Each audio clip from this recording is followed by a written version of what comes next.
إن الحمد لله نحمده ونستعينه ونستغفره ونعوذ بالله من شرور أنفسنا ومن سيئات أعمالنا من يهده الله فلا مضل له ومن يضلل فلا هادي له أشهد أن لا إله إلا الله وحده لا شريك له وأشهد أن محمدا عبده ورسوله أما بعد فإن خير الحديث كتاب الله وخير الهدي هدي محمد صلى الله عليه وسلم وشر الأمور محدثاتها وكل محدثة بدعة وكل بدعة ضلالة وكل ضلالة في النار. میرے بھائیو، گزشتہ درس میں نے امام نووی رحمہ اللہ کی مشہور و معروف کتاب الاربعین کی پہلی حدیث کے اوپر درس دیا تھا، اور آج ہمارا موضوع الاربعین کی دوسری حدیث ہوگا، اور یہ وہ حدیث ہے جسے امام مسلم رحمہ اللہ نے، امام ابو داؤد، امام ترمذی، امام نسائی اور امام ابن ماجہ، حدیث کے ان پانچ بڑے اماموں نے اس حدیث کو اپنی اپنی حدیث کی کتب میں جگہ دی ہے. تو یہ حدیث شک و شبہ سے بالاتر ہے. اس کی نسبت نبی علیہ الصلوۃ والسلام کی طرف بالکل ایسے ہی ہے جیسے اس وقت سورج نکلا ہوا ہے. حدیث جو ہے اسے روایت کرنے والے ایک ایسے شخص ہیں جن کا نام ہے یحییٰ بن یعمر. یحییٰ بن یعمر کہتے ہیں کہ تقدیر کا انکار کرنے والے سب سے پہلے بصرہ میں پیدا ہوئے، اور جس شخص نے سب سے پہلے تقدیر کا انکار کیا اس کا نام تھا معبد الجہنی. یحییٰ بن یعمر کہتے ہیں میں اور ایک شخص حمید بن عبد الرحمن، ہم دونوں حج کے لیے آئے تو ہم نے یہ کہا کہ اگر نبی علیہ الصلوۃ والسلام کے صحابہ کرام میں سے کوئی صحابی مل جائے تو ہم اس صحابی سے ان لوگوں کے متعلق سوال کریں جو تقدیر کا انکار کر رہے ہیں، جو تقدیر کو نہیں مانتے. یحییٰ بن یعمر کہتے ہیں کہ اللہ نے ہمیں توفیق دی کہ ہمیں جناب عبداللہ بن عمر رضی اللہ عنہما مل گئے. کہتے ہیں کہ میں نے اور میرے ساتھی نے انہیں گھیرے میں لے لیا، ان کے دائیں اور بائیں ہو گئے. یحییٰ بن یعمر کہتے ہیں کہ مجھے امید تھی کہ میرا ساتھی یہی توقع کرے گا کہ گفتگو میں کروں، سوال میں کروں. چنانچہ میں نے سوال کیا اور میں نے انہیں بتایا کہ ہمارے بصرہ میں کچھ ایسے لوگ ہیں یقرؤون القرآن، جو قرآن پڑھتے ہیں. میرے بھائی بات سننے والی ہے، ایک طرف تقدیر کا انکار کرتے ہیں، دوسری طرف قرآن پاک پڑھتے ہیں. وَيَتَقَفَّرُونَ الْعِلْمَ، اور علم حاصل کرتے ہیں، علم کی جستجو میں رہتے ہیں، علم کی تلاش میں رہتے ہیں. اور دوسری طرف ان کا یہ خیال ہے کہ تقدیر وغیرہ کچھ نہیں ہے. یہ جو عقیدہ ہے کہ جو کچھ دنیا میں ہو رہا ہے اللہ کے ہاں پہلے سے لکھا ہوا ہے، جو کچھ دنیا میں ہو رہا ہے اللہ کو پہلے سے معلوم ہے، اس کا وہ لوگ انکار کرتے ہیں اور کہتے ہیں کہ جب بھی کوئی کام ہوتا ہے تو وہ اثر نو ہوتا ہے، پہلے سے تقدیر میں کچھ بھی نہیں لکھا ہوا. بالفاظ دیگر اللہ تبارک و تعالیٰ کو بھی پہلے سے معلوم نہیں ہوتا کہ اب کیا ہوگا. تو جناب عبداللہ ابن عمر رضی اللہ عنہما نے ان لوگوں کے بارے میں کیا کہا؟ فرمایا کہ جب تمہاری ان سے ملاقات ہو تو ان کو میرا یہ پیغام دے دینا کہ عبداللہ بن عمر کا تم سے کوئی تعلق نہیں ہے، میں تم سے بری و ذمہ ہوں اور تمہارا مجھ سے کوئی تعلق نہیں ہے، تم مجھ سے بری و ذمہ ہو. تو کیا پہلے کوئی تعلق تھا میرے بھائیوں؟ جی ہاں، پہلے تعلق تھا. کس چیز کا؟ دین کا. دینی بھائی چارہ، مسلمان ایک دوسرے کے بھائی بھائی ہیں، لیکن جب انہوں نے یہ عقیدہ ظاہر کیا، اتنا برا عقیدہ، اتنا غلط عقیدہ کہ تقدیر کو نہیں مانتے، عبداللہ بن عمر رضی اللہ عنہ نے صاف صاف کہا کہ جاؤ ان کو میرا پیغام دے دو کہ میرا تم سے کوئی تعلق نہیں ہے، اور ان کو یہ بتا دو کہ اگر تم اللہ کی راہ میں احد پہاڑ کے برابر سونا دے دو، گولڈ دے دو، اور تقدیر کا انکار کرتے ہوئے فوت ہو جاؤ تو اللہ تبارک و تعالیٰ تمہیں جنت نہیں بلکہ جہنم میں پھینکے گا۔ میرے بھائیو، حدیث ابھی جاری ہے، اور یہ دوسری حدیث ہے، میں پہلے بتا چکا ہوں کس کتاب کی، الاربعین۔ الاربعین کس امام کی کتاب ہے؟ امام نووی۔ کس امام کی کتاب ہے میرے بھائیو؟ امام نووی۔ اور امام نووی جو ہیں، انہوں نے یہ حدیثیں جو لی ہیں، جو 40 کے قریب حدیثیں اپنی کتاب میں لکھی ہیں، انہوں نے وہ امام بخاری سے، امام مسلم سے، امام ابو داؤد سے، امام ترمذی سے، ان بڑے اماموں سے لی ہیں، تو یہ ان کی کتاب کی یہ دوسری حدیث ہے۔ اور اس حدیث میں آپ دیکھ رہے ہیں کہ عبداللہ بن عمر رضی اللہ عنہ کیا کہہ رہے ہیں کہ اگر کوئی تقدیر کا انکار کرتے ہوئے فوت ہو جائے، احد پہاڑ کے برابر اللہ کی راہ میں گولڈ اور سونا دے دے، اسے کچھ فائدہ نہیں ہوگا۔ اس سے یہ پتہ چلا میرے بھائیو عقیدے کی کتنی اہمیت ہے۔ اگر کوئی آدمی کفر و شرک پہ فوت ہو جائے، دنیا میں جتنے بھی رفاہی کام کر لے، جتنے بھی یتیموں کی سرپرستی کر لے، جتنی بھی بیواؤں کے اوپر خرچ کر لے، روز قیامت اسے کوئی فائدہ نہیں ہوگا۔ عقیدہ پہلے، توحید پہلے، رسالت پہلے، تقدیر پہلے، رسولوں پہ ایمان لانا ہوگا، اللہ کی کتابوں پہ ایمان لانا ہوگا۔ اس کے بعد جناب عبداللہ ابن عمر رضی اللہ عنہ نے فرمایا، اب تک جو گفتگو ہوئی ہے اس میں نبی علیہ الصلوۃ والسلام کا ذکر نہیں ہے۔ اب تک جو الفاظ میں نے آپ کے سامنے بیان کیے ہیں عبداللہ بن عمر کے ذاتی الفاظ ہیں، اور وہ صحابی ضرور ہیں، مقام و مرتبہ ان کا بہت اونچا ہے، لیکن نبی نہیں ہے۔ اب حدیث آگے آ رہی ہے، عبداللہ بن عمر کہتے ہیں کہ مجھے بتایا میرے والد جناب عمر فاروق رضی اللہ عنہ نے، جناب عمر فاروق رضی اللہ عنہ نے کیا کہا؟ کہتے ہیں کہ ہم نبی علیہ الصلوۃ والسلام کے ساتھ بیٹھے ہوئے تھے، مجلس لگی ہوئی تھی، نبی علیہ الصلوۃ والسلام کے پاس بیٹھے ہوئے تھے، اچانک ایک آدمی نمودار ہوا۔ وہ آدمی، اس کی صورتحال یہ تھی، اس کا حلیہ وغیرہ بتاتے ہیں جناب عمر فاروق، اس کی شخصیت کے بارے میں بتاتے ہیں کہ اس کے اوپر کوئی سفر کی علامت نہیں تھی۔ سفر کی علامت کیا ہوتی ہے جی؟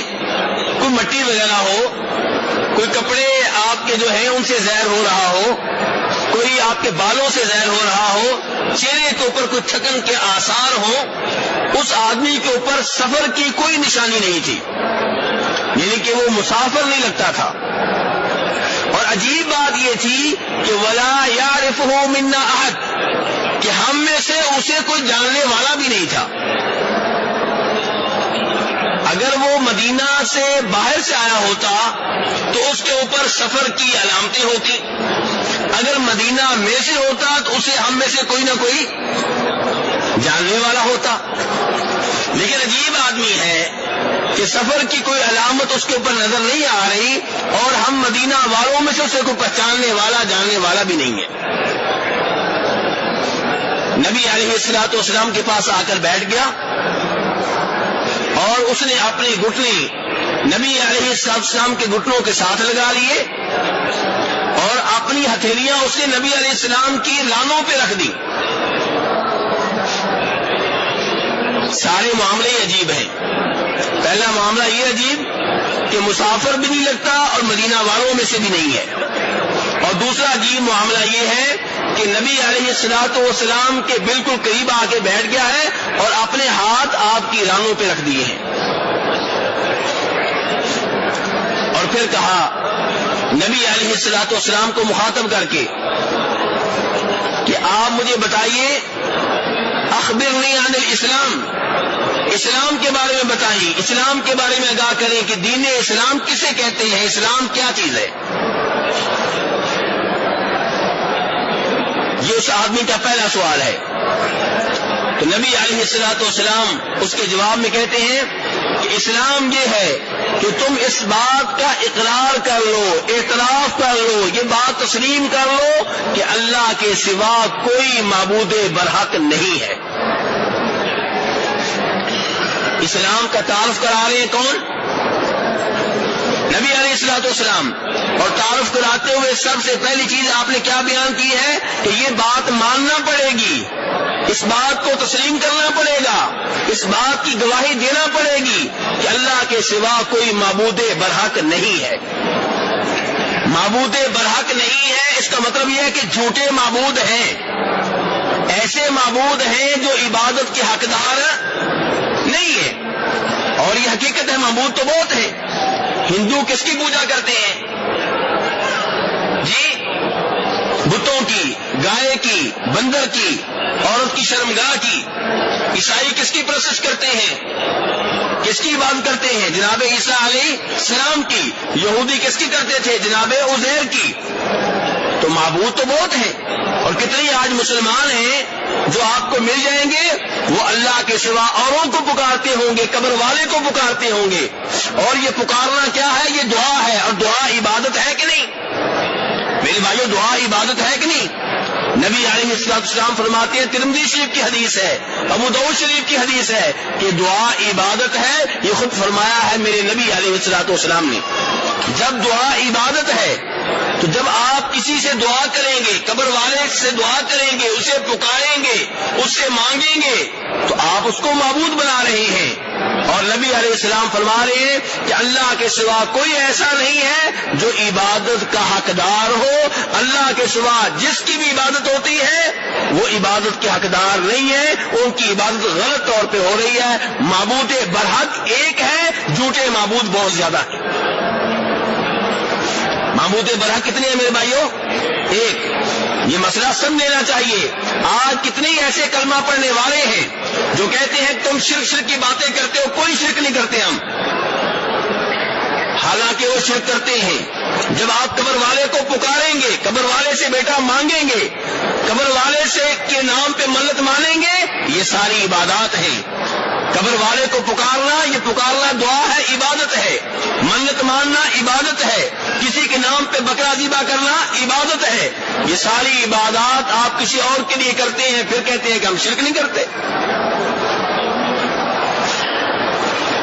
تو میرے بھائیوں، اسلام کے تعارف میں پہلی چیز یہ ہے کہ ماننا پڑے گا اللہ کے سوا کوئی معبود برحق نہیں ہے، اور یہ گواہی دینا پڑے گی کہ جناب محمد صلی اللہ علیہ وسلم اللہ کے رسول ہیں۔ اس کا مطلب کیا ہوا؟ توحید و رسالت کی گواہی۔ اسلام کا پہلا رکن، اسلام کے کتنے ارکان ہیں میرے بھائیوں؟ 5۔ اسلام کے 5 پلر ہیں، 5 ارکان ہیں، 5 ستون ہیں۔ پہلا یہ کہ توحید و رسالت کی گواہی دینا، اور دوسرے نمبر پہ کیا ہے؟ نماز کیا کرنا میرے بھائیوں؟ نماز قائم کرنا۔ تو نبی علیہ السلام نے پہلے نماز کا نام لیا ہے یا پہلے توحید کا نام لیا ہے؟ پہلے توحید ہے، پہلے توحید و رسالت ہے، پھر نماز ہے۔ توحید میں جب آپ پختہ نہیں ہیں، توحید کے معاملے میں جب آپ شرک کر رہے ہیں، جتنی بھی نمازیں پڑھ لیں، نمازوں کا کوئی فائدہ نہیں ہے۔ تو دوسرے نمبر پہ کیا ہے؟ نماز قائم کرنا۔ اور یہاں سے نماز کی اہمیت کا بھی اندازہ ہوتا ہے کہ توحید و رسالت کے بعد پہلی چیز کیا ہے میرے بھائیوں؟ نماز۔ لیکن یہاں بھی ہم غلطی کر رہے ہیں، نماز کے معاملے میں بھی جیسے توحید کے معاملے میں ہم غلطی کرتے ہیں۔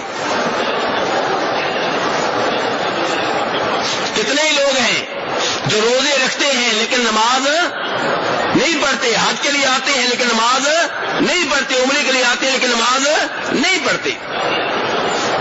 نہیں میرے بھائیوں، جس کی جتنی اہمیت ہے اس کو اتنی اہمیت دیں۔ پہلے نمبر پہ توحید و رسالت ہے، دوسرے نمبر پہ نماز ہے۔ نماز قائم کرنا. اور کیا کہا آپ نے؟ نماز قائم کرنا. یہ نہیں کہا نماز پڑھنا، نماز قائم کرنا. کیا فرق ہے نماز پڑھنے میں اور قائم کرنے میں؟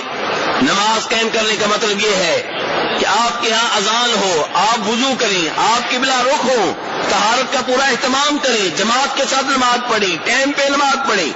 یہ ساری چیزوں میں آ جاتا ہے نماز قائم کرنا. تیسرا رکن کیا ہے؟ زکوٰۃ ادا کرنا. رمضان کے روزے رکھنا چوتھا رکن. اور فرمایا بیت اللہ کا حج کرنا اگر اللہ نے طاقت دی ہو. کتنے ارکان ہو گئے میرے بھائیوں؟ یہ 5 پلر ہیں جن کے اوپر اسلام کی بلڈنگ کھڑی ہے.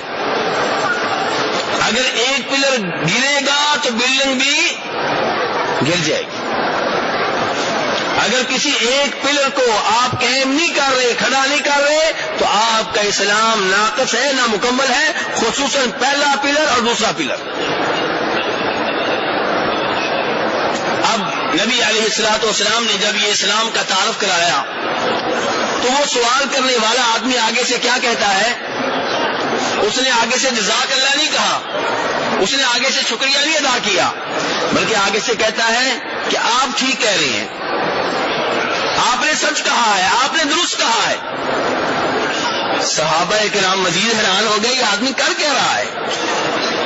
سوال کرنے کا انداز یہ ہے کہ جیسے اسے اسلام کے بارے میں معلوم نہ ہو، اور جب آپ نے جواب دیا ہے تو آپ کی تصدیق ایسے کر رہا ہے جیسے اسے پہلے سے ہی معلوم ہو اسلام کسے کہتے ہیں. تو اس آدمی کی یہ ساری چیزیں عجیب و غریب ہیں. اس کے بعد ایک اور سوال کرتا ہے. کون سا سوال ہے؟ سوال نمبر میرے بھائیوں 2. آپ میرے ساتھ ہیں نا جی؟ سوال نمبر 2 کیا؟ ایمان کسے کہتے ہیں؟ اخبرنی عن الایمان، کہ اے نبی علیہ الصلوۃ والسلام مجھے ایمان کے بارے میں آگاہ کریں، مجھے ایمان کے بارے میں بتائیں، ایمان کسے کہتے ہیں؟ آپ نے فرمایا ان تؤمن باللہ وملائکتہ وکتبہ ورسلہ والیوم الآخر وبالقدر خیرہ وشرہ. اسلام کے کتنے ارکان تھے؟ 5. اور ایمان کے کتنے ہیں؟ 6. کیا؟ اللہ پہ ایمان لانا. ایمان کا پہلا رکن کیا میرے بھائیوں؟ اللہ پہ ایمان لانا. کیا مطلب اللہ پہ ایمان لانا؟ ایماننا اللہ ہے، اللہ کے وجود پہ ایمان، اللہ کے معبود برحق ہونے پہ ایمان، اللہ کے رب ہونے پہ ایمان، اور قرآن و سنت میں جتنے اللہ کے نام اور اللہ کی صفات آئی ہیں ان کو ماننا. اگر قرآن میں آیا ہے کہ اللہ سنتا ہے، آپ مانیں کہ اللہ سنتا ہے. اگر قرآن میں آیا ہے کہ اللہ دیکھتا ہے تو آپ مان لیں کہ اللہ دیکھتا ہے. اگر قرآن میں آیا کہ اللہ کے ہاتھ ہیں تو آپ مان لیں کہ اللہ کے ہاتھ ہیں. کیسے ہیں ہمیں پتہ نہیں ہے. تو جو اللہ کی صفات، جو اللہ کے نام قرآن و حدیث میں آئے ہیں وہ ماننا، یہ ہے اللہ پہ ایمان لانا. اللہ کے وجود پہ ایمان، اللہ کے معبود برحق ہونے پہ ایمان، اللہ کے رب ہونے پہ ایمان. رب کسے کہتے ہیں جی؟ پالنے والا. رب کے معنی میں آتا ہے کہ جو آپ کا خالق ہے، جو آپ کا مالک ہے، جو آپ کا رازق ہے، جو پوری کائنات کا سسٹم چلا رہا ہے اسے کہتے ہیں رب. کیا ہے؟ خالق، مالک، رازق اور پوری کائنات کا سسٹم چلانے والا، اسے کیا کہتے ہیں؟ رب. تو اللہ پہ ایمان کیا ہے کہ اللہ معبود برحق ہے اور اللہ ہی رب ہے، اور اللہ کے جو نام بتائے گئے ہیں، جو اللہ کی صفات بتائی گئی ہیں، جو اللہ کی صفتیں بتائی گئی ہیں، ان سب پہ ایمان لانا. آپ کو فرق سمجھ آ رہا ہوگا اسلام اور ایمان میں. اسلام میں جو چیزیں بتائی گئی تھی وہ ظاہری چیزیں تھیں. نماز پڑھتے ہوئے کوئی آپ کو دیکھ سکتا ہے، روزہ رکھتے ہوئے آپ کو دیکھا جا سکتا ہے، روزہ افطار کرتے ہوئے آپ کو دیکھا جا سکتا ہے، حج کرتے ہوئے، زکوٰۃ دیتے ہوئے. لیکن ایمان لانے کا تعلق کس سے ہے؟ دل سے ہے. ایمان والی چیزوں کا تعلق کس سے ہے؟ دل سے ہے. تو پہلے نمبر پہ اللہ پہ ایمان لانا، اور دوسرے نمبر پہ اللہ کے فرشتوں پہ ایمان لانا. کس پہ ایمان لانا؟ اللہ کے فرشتوں پہ. اور جن فرشتوں کے نام بتا دیے گئے ہیں ان کے ناموں پہ بھی ایمان لانا، اور جن کے نام نہیں بتائے گئے ان کے اوپر ویسے ایمان لے آنا کہ فرشتے ہیں گرچہ میں ان کے نام نہیں جانتا. جبریل علیہ السلام ہے، میکائیل علیہ السلام ہے، اور موت کا فرشتہ ہے جس کا نام اردو والوں نے کیا رکھا ہوا ہے؟ اسرائیل. جی ہاں، یہ آپ کہہ رہے ہیں اس کا نام، میں نے اس کا ہی نام رکھا ہے، یہ آپ لوگوں کا رکھا ہوا ہے، ٹھیک ہے، کیونکہ اس کے بارے میں کوئی مستند حدیث نہیں ملتی، کوئی قابل اعتبار حوالہ نہیں ملتا کہ اس کا نام کیا ہے. ایسی روایات ملتی ہیں جو یہودیوں اور عیسائیوں کی طرف سے آئی ہیں، اور جو باتیں ان کی طرف سے آئی ہیں ان کی کوئی گارنٹی نہیں ہے. تو بہرحال موت کے فرشتے کے اوپر ہمارا ایمان ہے. ہمارا ایمان ہے ایک فرشتہ ادھر بیٹھا ہوا ہے، ایک فرشتہ دائیں ہے، ایک بائیں ہے. قبر میں 2 فرشتے آتے ہیں، میت کو اٹھاتے ہیں، ان کے اوپر ہمارا ایمان ہے. اور ہمارا ایمان ہے کہ فرشتے اتنے زیادہ ہیں کہ ان کا اندازہ اس حدیث سے کیا جا سکتا ہے جس حدیث میں آتا ہے کہ نبی علیہ الصلوۃ والسلام نے فرمایا کہ اللہ کا ایک گھر اوپر بھی ہے، جیسے زمین پہ کیا ہے کعبہ، ایسے ایک گھر اللہ کا اوپر ہے جس کا طواف کون کرتے ہیں؟ اور ایک وقت میں کتنے فرشتے طواف کرتے ہیں؟ 70,000. اور جن کا ایک بار نمبر آ گیا دوبارہ نمبر، اللہ اکبر، کتنی فرشتوں کی تعداد کتنی ہوگی میرے بھائیوں؟ کوئی اندازہ نہیں کر سکتا. کہتے ہیں سائنس بہت آگے نکل گئی ہے، لوگ بہت آگے نکل گئے ہیں، ٹیکنالوجی کہاں سے کہاں پہنچ گئی، لیکن اللہ کے معاملات کو یہ اپنے احاطہ میں نہیں کر سکتے. یہ بتا دیا گیا ہے کہ 70,000 فرشتے ایک بار طواف کرتے ہیں، جنہوں نے ایک بار کر لیا دوبارہ نمبر نہیں آئے گا. اتنا اندازہ بتا دیا گیا، ان کی گنتی کوئی نہیں بتا سکتا. تو اللہ کے فرشتوں پہ ایمان لانا ہے میرے بھائیوں. یہ کون سا رکن تھا؟ رکن نمبر 2. تیسرے نمبر پہ اللہ کی کتابوں پہ ایمان، جو کتابیں اللہ نے اوپر سے نازل کی ہیں، آسمانی کتابیں، ان میں سے کئی کتابوں کے نام بتائے گئے ہیں، ان کا نام لے کر ایمان لائیں گے، اور جن کے نام نہیں بتائے گئے ان کے اوپر ایمان لے آئیں گے اور کہیں گے کہ ہمیں معلوم نہیں ہے. مثلا تورات، زبور، آگے، اور قرآن پاک، ابراہیم علیہ السلام کے صحیفے، موسیٰ علیہ السلام کے صحیفے. تو یہ تیسرا رکن ہے ایمان کا، ان کے اوپر ایمان لانا ہے. قرآن پاک کے اوپر تفصیلی طور پہ ایمان لانا ہے، کیونکہ پہلی کتابیں تو منسوخ ہو گئی، کینسل ہو گئی، لیکن قرآن پاک وہ کتاب ہے جو کینسل نہیں ہوئی، جو منسوخ نہیں ہوئی. تو اس کی ایک ایک آیت کے اوپر ایمان لانا ہے، اس کے ایک ایک لفظ کے اوپر ایمان لانا ہے، اس کے ایک ایک جملے کو ماننا ہے. اور یہاں سے آپ کو پتا چلے گا کہ وہ لوگ کتنے پانی میں ہیں جو ٹی وی چینلز کے اوپر آ کر یا مختلف مدارس میں بڑی آسانی سے کسی قرآنی چیز کو جھٹلا دیتے ہیں، ماننے سے انکار کر دیتے ہیں. ایک مثال لے لیں آپ، قرآن پاک میں حکم موجود ہے کہ چور کا ہاتھ کاٹ دو، اور آپ کو ایسے لوگ ملیں گے جو کہیں گے نہیں جی اسلامی سزائیں وحشیانہ ہیں، یہ پرانی باتیں ہیں جی، اس صدی میں نہیں چلیں گی. میرے رب نے یہ قرآن، یہ شریعت قیامت تک کے لیے بھیجی ہے. میرے رب کو معلوم تھا کہ سائنس کا زمانہ آئے گا، ٹیکنالوجی کا زمانہ آئے گا، دنیا بہت آگے نکل جائے گی، بلکہ رب ہی نے تو سب کچھ دیا ہے. تو یہ شریعت قیامت تک کے لیے ہے. تو قرآن پاک کے ایک ایک حرف کو ماننا ہے، ایک ایک لفظ کو ماننا ہے، ایک ایک جملے کو ماننا ہے، ایک ایک آیت کو ماننا ہے. اگر قرآن پاک کی کسی ایک چیز کا انکار کریں گے پورے قرآن پاک کا انکار ہوگا. تو تیسرا پلر کیا ہے؟ آسمانی کتابوں پہ ایمان لانا. اور چوتھے نمبر پہ کس پہ ایمان لانا؟ اللہ کے نبیوں اور رسولوں کے اوپر ایمان لانا، علیہم الصلاۃ والسلام. اللہ تبارک و تعالیٰ کی طرف سے ان کے اوپر سلامتیاں نازل ہوں، اور اللہ کی طرف سے ان کے اوپر رحمتیں نازل ہوں. اللہ ان کی شان میں اس دور درجات میں اضافہ فرمائے. یہ میں نے ترجمہ کیا علیہ الصلاۃ والسلام کا. ہم علیہ الصلاۃ والسلام کہہ دیتے ہیں، ہمیں پتہ نہیں ہوتا ہم کیا کہہ رہے ہیں، تو میں نے اسی کا ترجمہ کر کے کہہ دیا ہے کہ اللہ کی ان کے اوپر سلامتی نازل ہو، اللہ کی طرف سے ان کے اوپر رحمتیں نازل ہو، اللہ ان کے درجات اور مقام میں اضافہ فرمائے. تو میرے بھائیو، اب کئی نبیوں اور رسولوں کے نام بتائے گئے ہیں، ان کے اوپر نام لے کر ایمان لانا ہے اور جن کے نام نہیں بتائے گئے ان کے اوپر ویسے ایمان لانا ہے کہ اللہ کے نبی آئے، اللہ کے رسول آئے، انہوں نے اپنا حق ادا کیا، اللہ کا دین اپنی اپنی قوموں تک پہنچایا۔ کئی قومیں مان گئی، کئی قومیں نہیں مانی، جو نہیں مانی ان کے اوپر اللہ کا عذاب آیا، لیکن ہم ان نبیوں اور رسولوں کے اوپر ایمان لاتے ہیں، اور خصوصاً آخری نبی جناب محمد صلی اللہ علیہ وسلم پہ، جو تمام نبیوں کے سردار ہیں، جو خاتم النبیین ہیں، جن کے اوپر نبوت کا اختتام ہو چکا، اور جن کی نبوت و رسالت پوری دنیا کے لیے ہے، بلکہ انسانوں اور جنوں کے لیے بھی ہے، اور جن کو روز قیامت اللہ تبارک و تعالی سب سے بڑی شفاعت کا موقع عنایت فرمائیں گے۔ اور اس کے بعد پانچواں پلر، پانچواں رکن ایمان کا، آخرت کے اوپر ایمان لانا۔ کس کے اوپر ایمان لانا میرے بھائیو؟ آخرت کے اوپر۔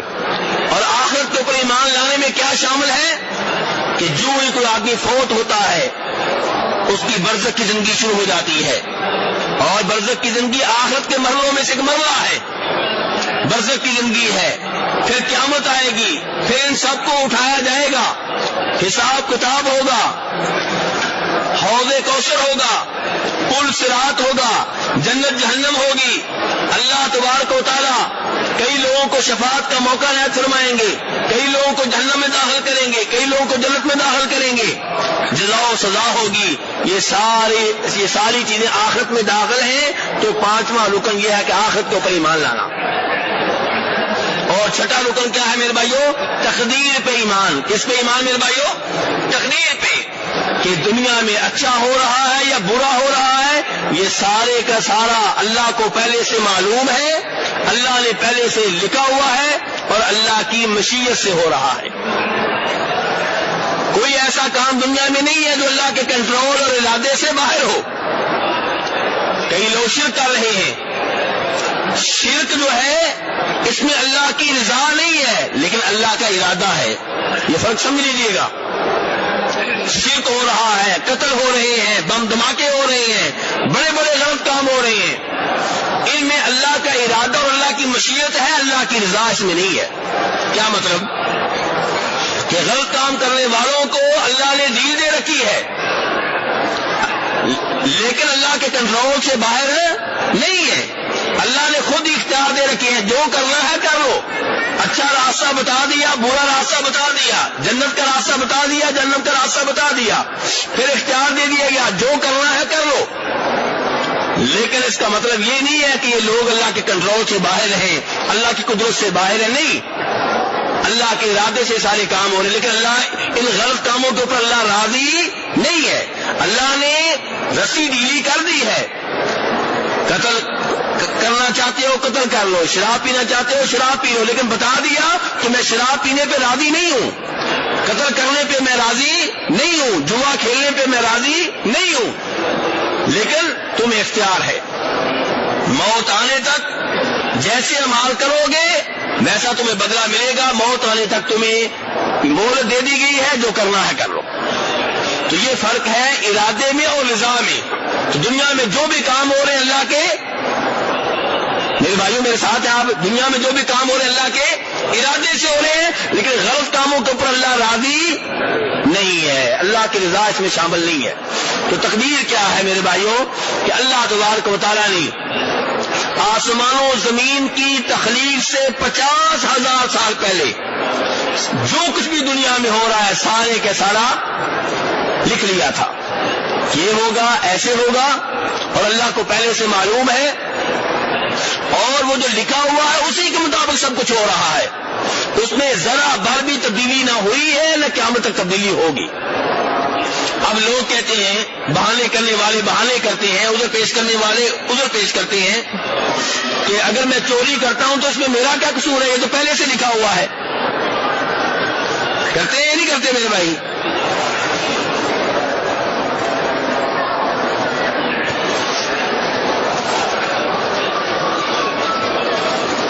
تو میرے بھائی گزارش یہ ہے کہ پہلے سے تو ہر چیز لکھی ہوئی ہے، پہلے سے یہ بھی لکھا ہوا ہے کہ آپ کو رزق کتنا ملے گا، پہلے سے یہ بھی لکھا ہوا ہے آپ کی زندگی کتنی ہے، لیکن رزق کے بارے میں بڑی کوشش کرتے ہیں، حالانکہ پتا ہے کہ پہلے سے لکھا ہوا ہے.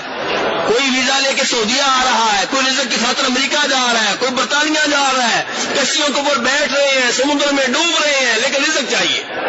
کوشش کرتے ہیں کہ نہیں کرتے؟ اور نماز کی باری آئے نماز پڑھیں گی، تقدیر میں لکھا ہوگا تو پڑھ لیں گے، نہیں تو نہ صحیح. تو رزق کی باری کیوں نہیں کہتے کہ مجھے بچے چھوڑ کے، بوڑھے والدین چھوڑ کے سعودیہ جانے کی کوئی ضرورت نہیں، امریکہ جانے کی کوئی ضرورت نہیں، برطانیہ جانے کی کوئی ضرورت نہیں، رزق جو ملنا ہے ادھر ہی مل جائے گا. وہ بھی تو تقدیر میں لکھا ہوا، وہاں کیوں نہیں بہانے کرتے؟ پتا چلا انسان اپنے آپ کو دھوکہ دے رہا ہے. تقدیر کے نام پہ کس کو دھوکہ دے رہا ہے؟ اپنے آپ کو. جب کسی کا ایکسیڈنٹ ہو جاتا ہے، بیٹے کا، بیگم کا، ہم کہتے ہیں کہ میں مکان بیچ دوں گا، علاج ہونا چاہیے، شفا ملنی چاہیے، صحت ملنی چاہیے، مکان بیچ ڈالوں گا، پلاٹ بیچ ڈالوں گا، دکانیں بیچ ڈالوں گا، کوئی مسئلہ نہیں ہے، شفا ملنی چاہیے، صحت ملنی چاہیے. وہاں کیوں نہیں کہتے کہ مکان نہیں بیچوں گا، شفا ملنی ہوگی تو مل جائے گی، صحت ملنی ہوگی تو مل جائے گی، زندگی اگر اس کی ہے تو زندہ رہے گا، نہیں ہے تو نہیں. وہاں کوئی تقدیر کا بہانہ نہیں کرتا. نیکی کی باری آتی ہے وہاں تقدیر کے بہانے کرتے ہیں. میرے بھائی، اللہ نے وہی کچھ لکھا ہے جو آپ نے کرنا تھا. اللہ نے کیا لکھا ہے؟ جو کچھ آپ نے، اللہ نے غلط کام کرنے پہ آپ کو مجبور نہیں کیا. اللہ نے وہ لکھا ہے جو آپ نے کرنا تھا اور آپ کو بتایا نہیں ہے. یہ اللہ کا احسان ہے کہ اللہ نے آپ کو بتایا نہیں ہے. اس کی مثال آپ سمجھ لیں.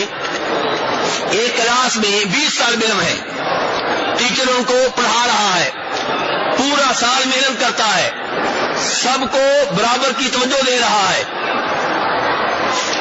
اور سال کے دوران وہ دیکھتا رہا کون سا شاگرد کیسا ہے، کون کیا کر رہا ہے، کون کتنے پانی میں ہے. تو سال کے آخر میں اس نے خفیہ رپورٹ لکھی اور پرنسپل کو جمع کروا دی کہ یہ لڑکا اول آئے گا، یہ اس کی پوزیشن دوسری ہوگی، اور یہ 3 لڑکے فیل ہوں گے. امتحان ہوئے اور رزلٹ ویسے ہی آیا جیسے ٹیچر نے لکھا تھا. اب بعد میں ان شاگردوں کو، فیل ہونے والوں کو معلوم ہوا کہ ٹیچر نے یہ رپورٹ پہلے ہی لکھ دی تھی. اب جناب ہڑتال کر دی، مظاہرے کر رہے ہیں، احتجاج کر رہے ہیں کہ جناب ٹیچر نے تو پہلے ہی لکھ دیا تھا کہ ہم فیل ہوں گے، تو اس لیے ہمارے ساتھ ظلم ہوا ہے، زیادتی ہوئی ہے. کیوں میرے بھائیو ظلم زیادتی ہوئی ہے؟ نہیں ہوئی. کیوں؟ ٹیچر نے آپ کو فیل نہیں کیا، لیکن ٹیچر کا علم کہہ رہا تھا، اس کا ناقص علم، اس کا تجربہ کہہ رہا تھا کہ یہ 3 لڑکے فیل ہوں گے، ورنہ اس نے کوئی ظلم و زیادتی نہیں کی. سوال جو ان کو دیے گئے وہی ان کو دیے گئے، پورے سال میں جتنی محنت ان کو کرائی گئی اتنی ان کو کرائی گئی، لیکن اس کا ایک تجربہ ہے، اس کا ایک علم ہے، اور وہ علم ناقص ہے، غلط بھی ہو سکتا ہے، جبکہ اللہ کا علم مکمل ہے، اس میں کوئی نقص نہیں ہے، اس میں کوئی عیب نہیں ہے. اس اللہ نے اس علم کی بنیاد پہ پہلے سے لکھ دیا کون کیا کرے گا. اب اگر کوئی ہڑتال کرے، کوئی احتجاج کرے، کوئی کہے میرے ساتھ زیادتی ہو رہی ہے، تو وہ جھوٹ بول رہا ہے، غلط کہہ رہا ہے. آپ کو تو پتہ ہی نہیں ہے کہ لکھا کیا ہے، آپ کو پتہ ہی نہیں ہے آپ کی تقدیر میں کیا ہے، اور پھر جو اللہ نے لکھا ہے وہ لکھا ہے جو آپ نے کرنا تھا. یہ نہیں ہے کہ اللہ نے لکھ کے کہہ دیا کہ اب تم ایسے کرو. تو اس لیے میرے بھائیوں یہ تقدیر ہے اور تقدیر کے اوپر ایمان لانا ضروری ہے. تو ایمان کے کتنے ارکان ہوئے میرے بھائیوں؟ 6. عام طور پہ جب ہم کہتے ہیں کہ میں مسلمان ہوں تو اس میں اسلام والی چیزیں بھی داخل ہوتی ہیں، اسلام کے ارکان بھی، ایمان کے ارکان بھی. اور جب میں کہتا ہوں کہ میں مومن ہوں تو اس سے مراد یہ ہوتا ہے کہ اسلام کے ارکان کو بھی مانتا ہوں، ایمان کے ارکان کو بھی مانتا ہوں. لیکن اگر دونوں ایک جگہ پہ آ جائیں، مثلا میں کہوں کہ میں مسلمان بھی ہوں، مومن بھی ہوں، تب پھر مسلمان کا معنی اور ہوگا، مومن کا معنی اور ہوگا. مسلمان کا معنی یہ کہ 5 ارکان، توحید و رسالت کی گواہی دینا، نماز قائم کرنا، زکوٰۃ ادا کرنا، یہ جو 5 ارکان ہیں ان کو مانتا ہوں، ان کو پر عمل کرتا ہوں. اور مومن کا مطلب یہ ہوگا کہ 6 ایمان کے جو ارکان ہیں انہیں مانتا ہوں. لیکن جب اکیلا لفظ بولا جائے کہ میں مسلمان ہوں تو اس میں اسلام کے ارکان بھی آ جاتے ہیں، ایمان کے ارکان بھی آ جاتے ہیں. یا اکیلا لفظ بولا جائے کہ میں مومن ہوں تو اس میں بھی اسلام کے ارکان بھی آ جاتے ہیں، ایمان کے ارکان بھی آ جاتے ہیں. تو میرے بھائیوں کتنے سوال ہو چکے ہیں اس آدمی کی طرف سے؟ 2. نبی علیہ السلام نے سوال کا جواب دیا دوسرے کا. وہ آدمی پھر بولا کہ صدقت، آپ ٹھیک کہہ رہے ہیں، آپ درست کہہ رہے ہیں، آپ سچ بول رہے ہیں۔ صحابہ کرام کہتے ہیں ہمیں پھر تعجب ہوا کہ عجیب آدمی ہے، سوال ایسے کرتا ہے جیسے اس کے پاس معلومات نہ ہو، اور تصدیق ایسے کرتا ہے جیسے یہ معلومات پہلے سے ہو۔ اس نے پھر تیسرا سوال کیا۔ تیسرا سوال کیا ہے کہ اخبرنی عن الاحسان، مجھے احسان کے بارے میں بتائیے، احسان کسے کہتے ہیں؟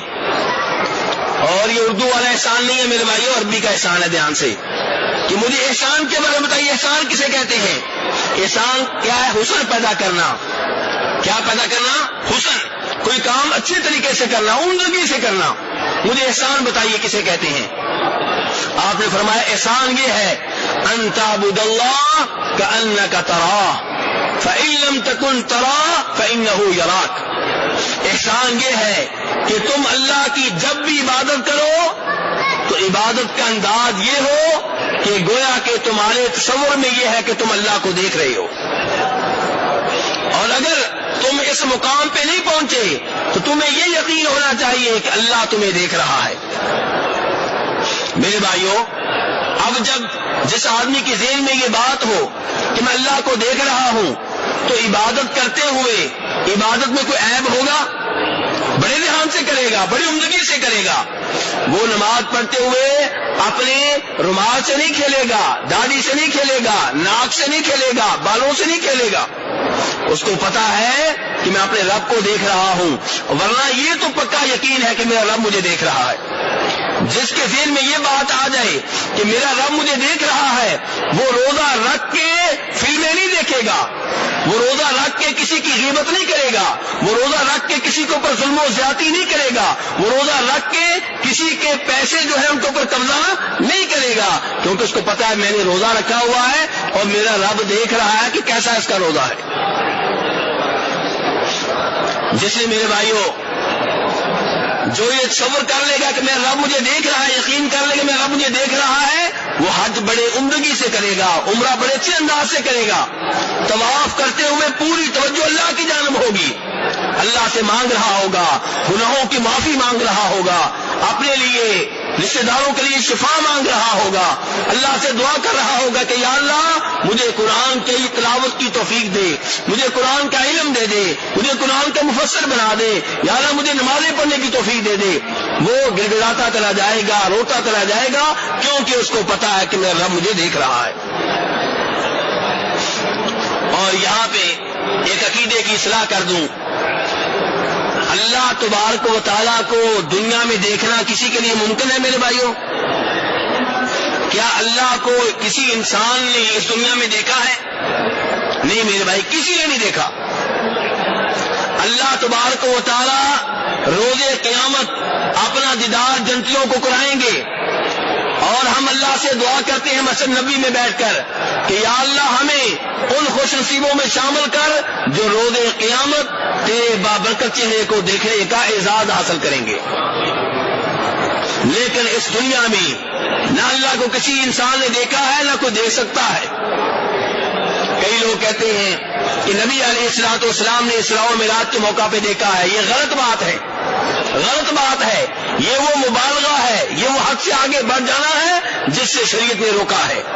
پیارے حبیب علیہ الصلوۃ والسلام نے کہا تھا، بخاری شریف کی حدیث ہے، لا تطرونی کما اطرت النصارى ابن مریم انما انا عبد فقولوا عبد اللہ ورسولہ، کہ میرے معاملے میں حد سے آگے نہ بڑھنا، میرے معاملے میں مبالغہ نہ کرنا، میں ایک بندہ ہوں، اور میرے بارے میں یہ کہا کرو کہ یہ اللہ کے بندے ہیں اور اللہ کے رسول ہیں علیہ الصلوۃ والسلام۔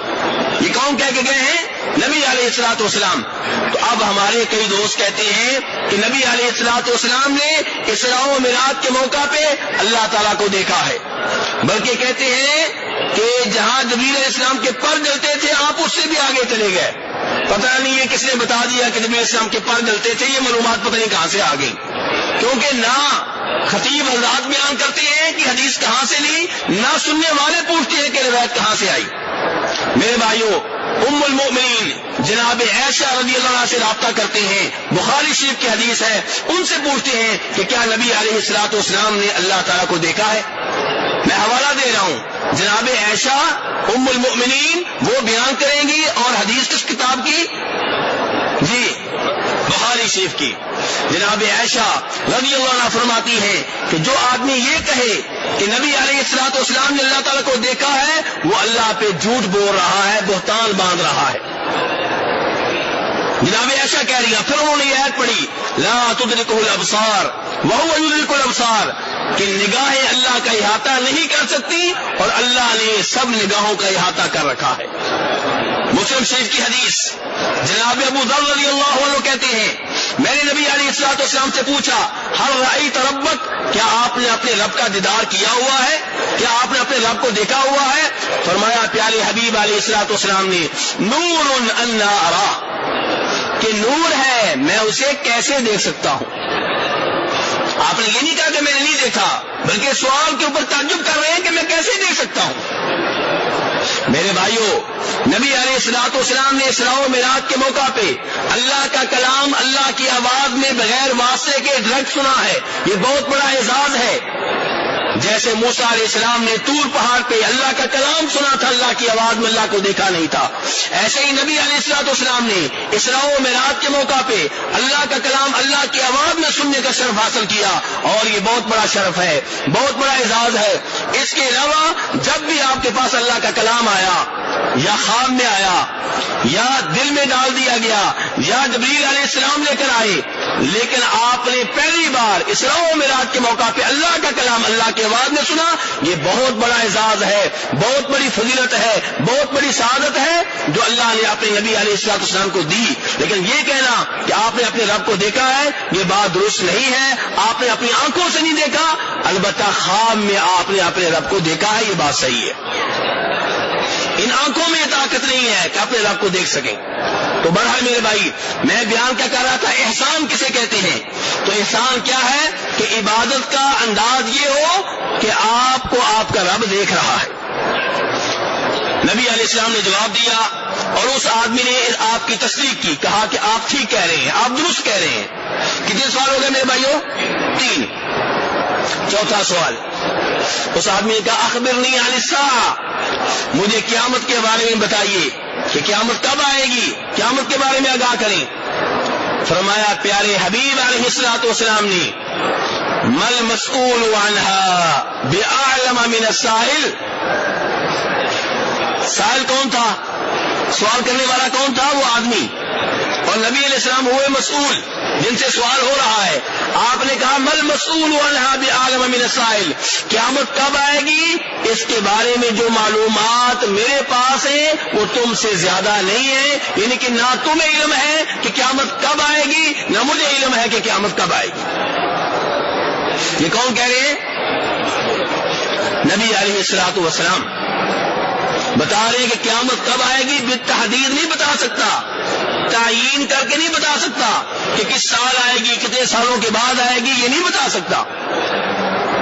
تو اس آدمی نے کہا فاخبرنی عن اماراتها، مجھے قیامت کی نشانیاں بتا دیں، قیامت کی علامتیں بتا دیں کہ کون سی وہ نشانیاں ہیں جن کے بعد قیامت آئے گی۔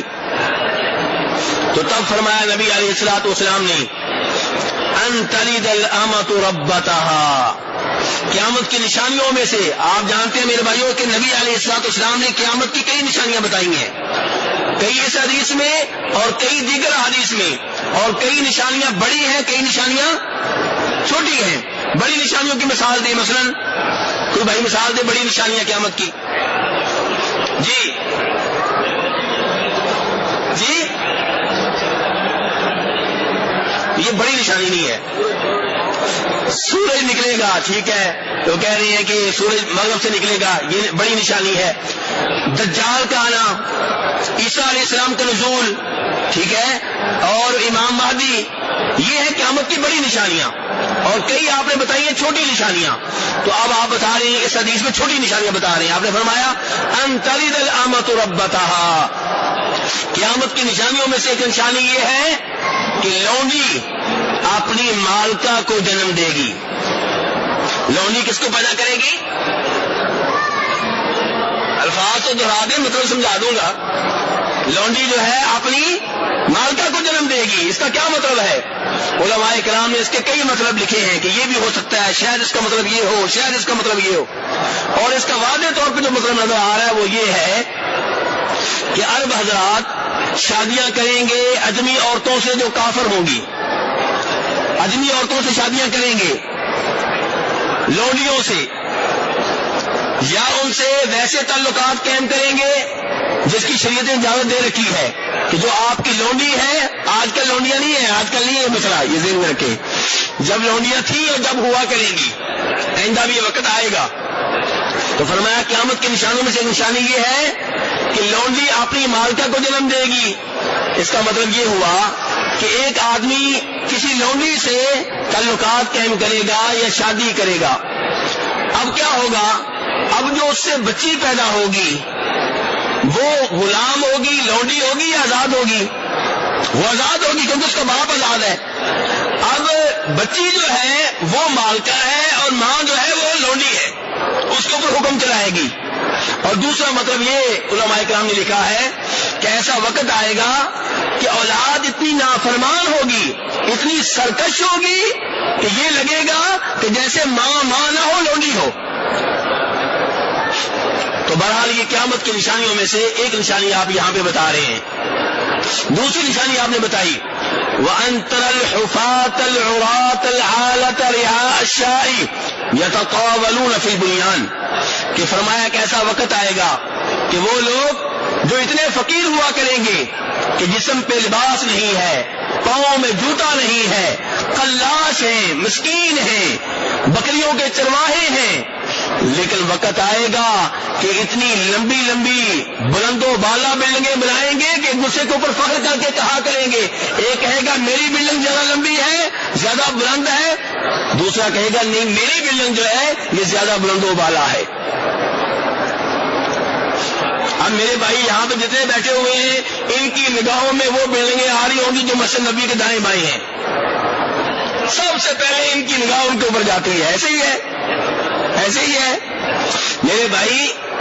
وہ بلڈنگ جو فخر کے لیے بنائی جائے، جس کا کوئی مصرف نہ ہو، جس کی ضرورت نہ ہو، بس فخر کے لیے کہ میری بلند ہے، وہ کہ میری بلند ہے، تو یہ جو ہے یہ غلط ہے. لیکن جہاں پہ ضرورت ہو، اب یہاں پہ اگر بلند و بالا یہ ہوٹل نہیں ہوں گے تو آپ حضرات کا قیام کہاں ہوگا بتائیے؟ تو یہ ضرورت کے لیے ہیں. ان کے بارے میں آپ کے ذہن میں بری بات نہیں آنی چاہیے. پتہ نہیں لوگ اتنا برا جان کیوں رکھتے ہیں. تو میرے بھائی نہیں، یہ تو بلڈنگیں جو ہے یہ ضرورت کے لیے ہیں، آپ کی آسانی کے لیے ہے، تاکہ آپ مسجد نبوی کے قریب ہوں. اور بات حدیث میں ہو رہی ہے ان بلڈنگوں کی جو اس لیے بنائی جا رہی ہے فخر کرنے کے لیے کہ میری بلڈنگ جو ہے اس کی اونچائی زیادہ ہے. وہ کہتا ہے میری بلڈنگ کی اونچائی زیادہ ہے. یہ نبی علیہ السلام نے جواب دیا. اس آدمی نے تصدیق کی اور اس کے بعد وہ آدمی چلا گیا. نبی علیہ السلام نے صحابہ کرام سے کہا اس آدمی کو ذرا لے کر آؤ. صحابہ کرام باہر گئے تو وہ آدمی نہیں ملا. وہ آدمی، حیرت انگیز بات ہے کہ نہیں ہے؟ آدمی بڑا حیرت انگیز لگ رہا ہے کہ باہر گئے ہیں نہیں مل رہا. صحابہ کرام تلاش کر رہے ہیں. نبی علیہ السلام نے کہا اس کو لے کر آؤ، لیکن نہیں ملا. پھر خاموشی رہی. جناب عمر فاروق کہتے ہیں کہ 3 دنوں کے بعد نبی علیہ السلام نے مجھ سے کہا کہ عمر جانتے ہو کہ یہ آدمی کون تھا؟ اتدرون من السائل، جانتے ہو کہ سوال کرنے والا کون تھا؟ تو انہوں نے کہا نہیں اللہ کے رسول میں نہیں جانتا. صحابہ کرام ولی اللہ کے ولی ہیں کہ نہیں، اور اللہ کے بزرگ ہیں کہ نہیں، لیکن غیب کا دعویٰ نہیں کرتے. وہ کہتے ہیں میں نہیں جانتا. اور ہمارا واسطہ پڑا ایسے ولیوں سے جو کہتے ہیں سب کچھ ہی جانتے ہیں. یہاں پہ امیر المومنین عمر فاروق سے کہہ رہے ہیں کہ میں نہیں جانتا اللہ کے رسول کے کون ہے. فرمایا نبی علیہ السلام نے ھذا جبریل، یہ جبریل علیہ السلام تھے. اتاکم، تمہارے پاس اس لیے آئے تھے تاکہ تمہیں تمہارا دین سکھائیں. یہ کون آئے تھے میرے بھائیوں؟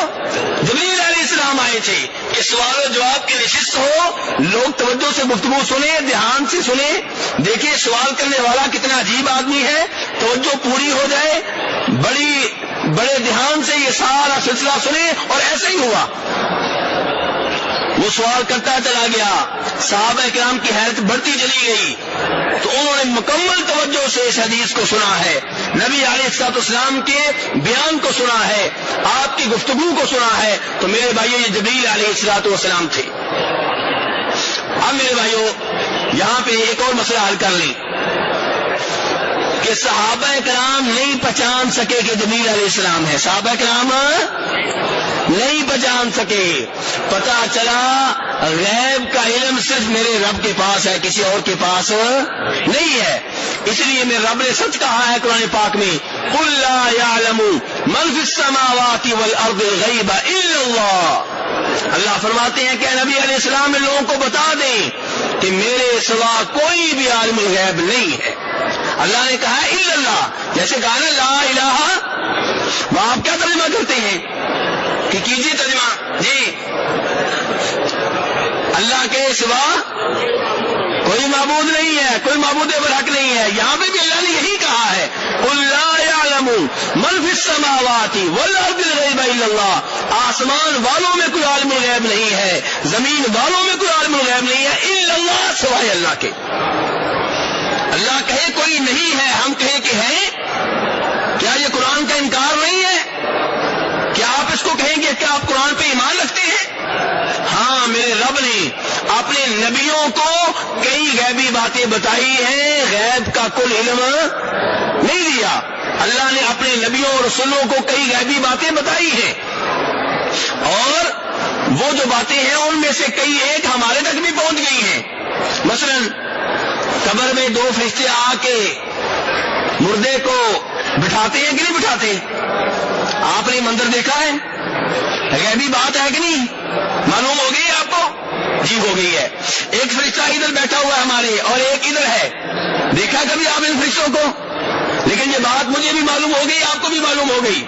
جنت جہنم دیکھی آپ لوگوں نے؟ ایمان ہے؟ جی ہاں، یہ غیبی بات ہمیں معلوم ہو گئی ہے. حوض کوثر ہوگا، نبی علیہ السلام اپنے امتیوں کو پانی پلائیں گے. یہ آخرت کی ساری باتیں یہ غیبی باتیں ہیں، ہم نے یہ منظر نہیں دیکھے، لیکن یہ غیبی باتیں ہم تک پہنچی ہیں نبی علیہ الصلوۃ والسلام کے ذریعے. اب یہ غیبی باتیں ہم تک پہنچی ہیں تو کیا مجھے یا آپ کو عالم الغیب کہا جا سکتا ہے؟ نہیں. ایسے ہی اللہ نے اپنے نبیوں کو کئی غیبی باتیں بتائی ہیں، وہ ان چند غیبی باتوں کی وجہ سے عالم الغیب نہیں بن جاتے. اور یہ چند ایک ہیں، کیسے؟ سنیے ذرا یہ بات بھی دھیان سے. اللہ نے جو اپنے نبیوں کو غیبی باتیں بتائی ہیں وہ کتنی ہوں گی؟ 10، 100، 1000، لاکھ، کروڑ، ارب، کوئی تعداد ہے نا. اور جو اللہ کا علم ہے وہ گنا جا سکتا ہے؟ اللہ کا علم تو گنا ہی نہیں جا سکتا میرے بھائی. اسی لیے بخاری شریف کی حدیث ہے کہ جب موسیٰ علیہ السلام اور خضر علیہ السلام کی ملاقات ہوئی تو اس وقت ان کے سامنے ایک چڑیا نے آ کے سمندر میں سے پانی لیا. ہاں جی، کتنا پانی لے لیا ہوگا؟ آدھا سمندر پی گئی ہوگی نا جی. ہاں، کتنا؟ 1 قطرہ، 2 قطرے. تو وہاں پہ خضر علیہ السلام نے موسیٰ علیہ السلام سے کہا تھا، وہ بھی نبی یہ بھی نبی. صحیح بات یہ کہ خضر علیہ السلام نبی ہیں. تو کہا موسیٰ علیہ السلام سے کہ موسیٰ، جو علم اللہ نے تمہیں دیا ہے اور جو علم اللہ نے مجھے دیا ہے، یہ علم اللہ کے علم کے مقابلے میں وہی حیثیت رکھتا ہے جو پانی کی یہ 1-2 قطرے سمندر کے سامنے حیثیت رکھتے ہیں. میرے بھائیوں، اللہ کے علم کی کوئی حد نہیں ہے. اللہ کا علم گننے کے لیے کوئی حساب بنا ہی نہیں ہے. اور انبیاء کرام علیہم الصلوۃ والسلام کو اللہ نے یہ بھی باتیں بتائی ہیں، اور جو بتائی ہیں نبیوں نے امانت کا حق ادا کرتے ہوئے باتیں اپنے امتیوں کو بھی بتا دی ہیں. تو اس وجہ سے کوئی عالم الغیب نہیں ٹھہرے گا. عالم الغیب صرف ایک اللہ کی ذات ہے، کوئی اور میرے بھائیوں عالم الغیب نہیں ہے. اللہ تعالیٰ نے یہ بات کئی جگہ پہ کہی ہے. 9ویں پارے پہ فرمایا وَلَوْ كُنْتُ اعلم الغیب لاستکثرت من الخیر وما مسنی السوء، کہ اے نبی علیہ الصلوۃ والسلام آپ ان لوگوں سے کہہ دیں کہ اگر میں غیب کا علم جانتا ہوتا تو میں بہت سا مال، بہت سی خیر جمع کر لیتا اور مجھے کبھی بھی کوئی تکلیف نہ پہنچتی۔ تو کیا نبی علیہ السلام کو تکلیفیں پہنچی ہیں کہ نہیں پہنچی؟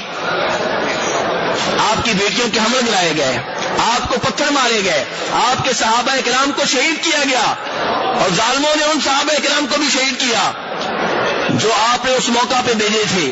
جب انہوں نے آپ سے کہا کہ ہمیں مبلغ دیجیے، وہ ہمارے ہاں آئیں، ہماری قوم کو تبلیغ کریں، نبی علیہ السلام نے بھیج دیے، انہوں نے دھوکہ دے کے شہید کر دیا۔ اگر آپ کے پاس غیب کا علم ہوتا تو کبھی بھی آپ ان کو نہ بھیجتے۔ تو اس لیے میرے بھائیوں، یہ کہنا کہ انبیاء کرام علیہم السلام مکمل طور پہ عالم الغیب ہیں، یہ ان کی شان میں آپ اضافہ نہیں کر رہے بلکہ ان کی شان میں کمی کر رہے ہیں۔ کیسے؟ اس مسئلے کو بھی سمجھ لیجئے۔ یہ لوگ سمجھتے ہیں کہ شاید ہم ان کی شان میں اضافہ کر رہے ہیں۔ میرے بھائیوں، ابراہیم علیہ السلام نے اپنے بیٹے کی گردن پہ چھری چلائی کہ نہیں چلائی؟ قربانی چھوٹی ہے کہ بڑی ہے؟ اور اگر ابراہیم علیہ السلام کو پہلے سے معلوم ہوتا کہ چھری نہیں چلے گی تو قربانی چھوٹی ہے کہ بڑی ہے؟ قربانی ہے ہی نہیں پھر، کیونکہ پہلے سے معلوم ہے کہ چھری نہیں چلے گی۔ قربانی یہ ہے کہ ابراہیم علیہ السلام نے اس نیت سے چھری چلائی کہ چلے گی، بیٹا میرا ذبح ہو جائے گا، بیٹا میرے ہاتھ سے نکل جائے گا، لیکن اللہ کے لیے قربانی دی، وہ بعد میں نہیں چلی، اللہ نے بچا لیا بیٹے کو، یہ الگ بات ہے۔ میرے بھائیوں، ابراہیم علیہ السلام نمرود کی آگ میں کود پڑے، قربانی ہے کہ نہیں ہے؟ اور اگر پہلے سے معلوم ہوتا کہ آگ مجھے نہیں جلائے گی، آگ ٹھنڈک بن جائے گی، پھر قربانی ہے کہ نہیں ہے؟ پھر کوئی قربانی نہیں ہے۔ تو میرے بھائیوں، خلاصہ کلام یہ ہے کہ یہ حدیث جو میں نے آج آپ کے سامنے رکھی ہے، اسے کہتے ہیں حدیث جبریل۔ علماء کرام نے اس حدیث کا نام کیا رکھا ہے؟ کیونکہ سوال کرنے والے کون تھے؟ جبریل علیہ السلام۔ یہ حدیث جبریل ہے، بہت عظیم حدیث ہے، مسلم شریف میں آئی ہے، ابو داؤد میں ہے، ترمذی میں ہے، نسائی میں ہے، ابن ماجہ میں ہے، اور ایک اور صحابی کے ذریعے جناب ابو ہریرہ کے ذریعے رضی اللہ تعالیٰ بخاری شریف میں بھی موجود ہے، لیکن جناب عمر فاروق کے حوالے سے ان 5 کتابوں میں آئی ہے، اور بھی کئی کتابوں میں ہوگی۔ بڑی عظیم حدیث ہے، اس میں جو مسائل آئے ہیں ان کو دھیان سے سمجھنا چاہیے۔ یہ اسلام کے ارکان، یہ ایمان کے ارکان، یہ قیامت کے بارے میں آپ کا کہنا کہ میں اس کے بارے میں علم نہیں رکھتا، یہ ساری باتیں بنیادی عقائد سے تعلق رکھتی ہیں۔ اللہ تبارک و تعالیٰ صحیح عقائد اختیار کرنے کی توفیق